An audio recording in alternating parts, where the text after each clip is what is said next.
He's written about his life in his new book, The Most Famous Musician You've Never Heard of. Please welcome Andy Cahan.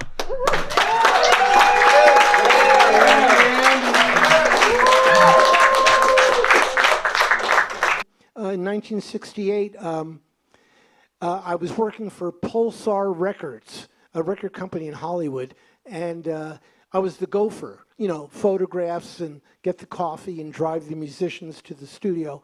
So Graham Bond was on the label. He was the guy who had the Graham Bond organization with Ginger Baker and Jack Bruce before Eric joined and made the Cream.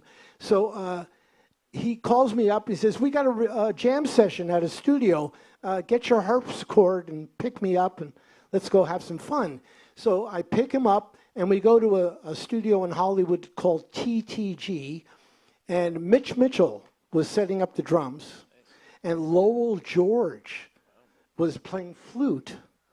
And Jack Cassidy from the Airplane was on the bass. And Graham Bond was on the Hammond B3, and I was setting up my harpsichord went through a Hammond Leslie speaker. It was really psychedelic, and it had these foot pedals that made it sound, you know, weird. So anyway, so I'm sitting there putting the leg on my harpsichord, and I feel something behind me, and I look around behind me, and in walks Jimi Hendrix with two blonde chicks, one carrying his amp and one carrying his guitar. And he walks in, and he sits right next to me. And he plugs his guitar in, and I'm looking, I'm 20 years old, and there's Jimi Hendrix sitting right next to me. So we do the blues in A for about 2 hours. And then at the end of the session, he stands up in the corner of the room, and he starts lighting up a joint, and he goes like this.